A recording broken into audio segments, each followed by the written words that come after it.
Zooey.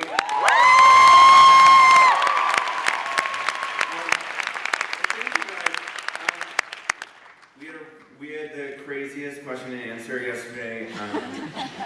Maybe you guys will ask a little more conventional questions. Maybe less crazy. Not to put pressure on you if you want to go, off the deep end.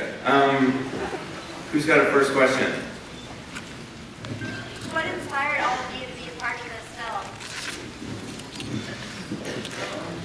Well, for me, it was our director, Peretz. And all these wonderful cast members and the script. Would you like to add? Sure, there was a job. Got paid, it was cool. I really like the sensibility of this film. I think it's very forgiving about people, and it doesn't really come down on one side or the other about life, and that really appeals to me. And I love Jessie, and I just knew that all these people that he's got in his cast were going to be fantastic, and it was altogether irresistible. I needed a place to go while I renovated my house. It was shot in New York, which was great. And also, let's all be honest, it starred Paul Rudd.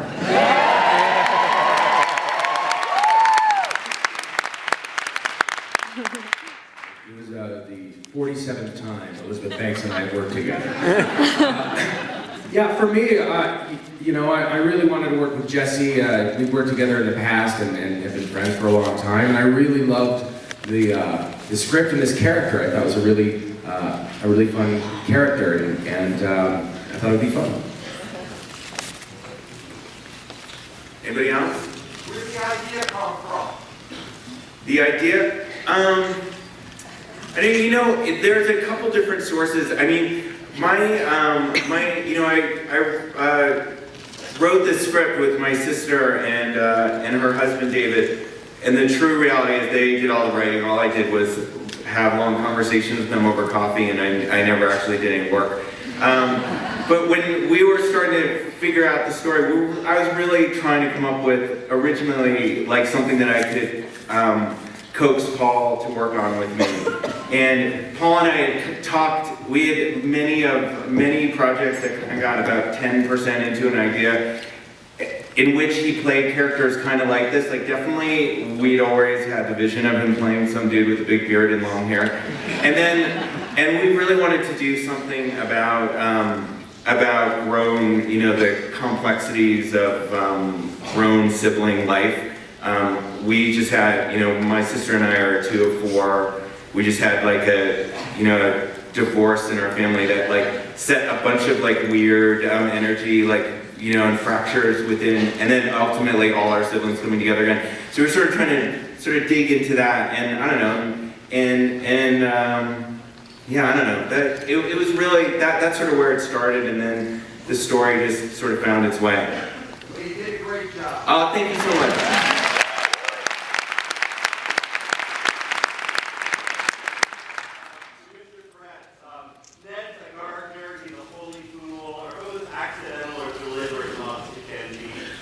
No, I mean, I think that I think those are like references that we came to as we were realizing what the story was. But I think that we just sort of started honestly trying to think of like we had this idea of this character for Paul who just was like the most open, uncynical person, and trying to come up with an idea of like what that sort of I guess it's a classic fish out of water thing too, of like, you put that person in the lives, thrust that person into the lives of 3 people who have really complicated, high maintenance, like stressful internal things going on, and the sort of emotional thing that comes out of that, and the comedy that comes right alongside it simultaneously.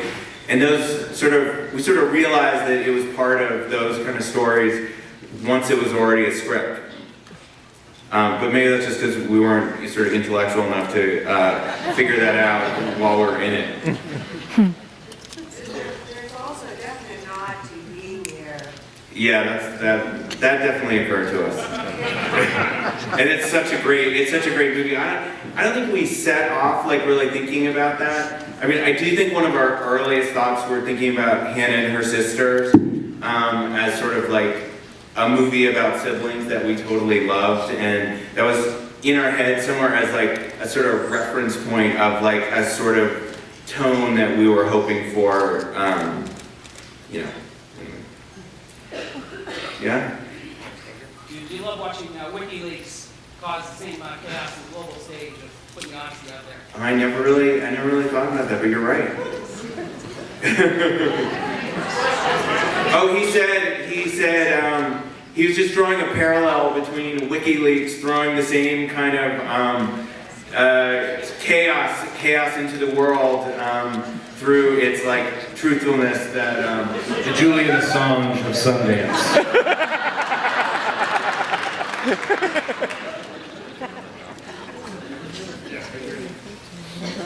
First of all, great film, totally above and beyond my expectations. It's about the honesty that you only really find in children and stoners.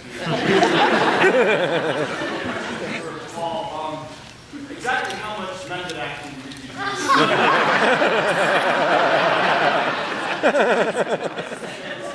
More like a method man. I caught the first part of the question, but I'm so high I was zoning out. I think about it, how much research did I do? My method? Surprisingly little.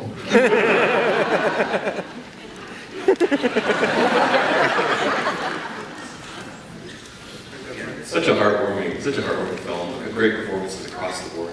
Is there a meaning or a message for the film that any of you took out of it? Watching it time. I like when you handle that.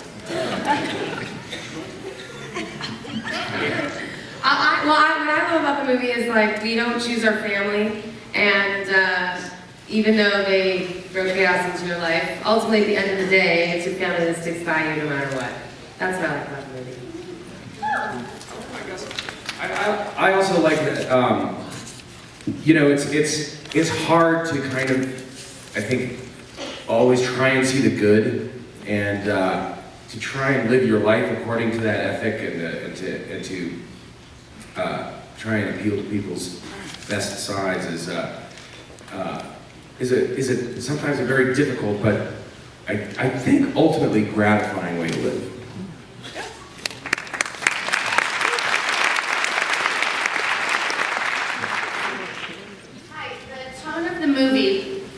The tone of the movie was so great and so real. How over the top did it get sometimes with you guys going through this? Tell me, did you end up cracking up? Tell me about something that happened in a particular scene. Carrying that bureau up the stairs. I only had a couple of days of shooting, and most of my scenes were with Paul. And I was actually shot most of my scenes on the last day of shooting. And Paul would come up with some outrageous things, like when he threw the urinal. That took me off guard. And it went for a long time. Like if you saw the deleted scenes of it, it got pretty grody. But there was some raucousness. But I think that everyone in the cast was also, we were really conscious of not, we always tried to push a little bit and figure out where the edge was, but we were conscious that the tone was about keeping everything within an emotional, real place and never reaching too far for a joke that ultimately, collapsed the sense that you actually believe things emotionally. So I weirdly, it's not like there'd be like a crazy, a super crazy, outrageous reel that I could play down with the credits or something that would be hilariously out there. Is there someone back there? There's someone way back there with blonde hair, black shirt.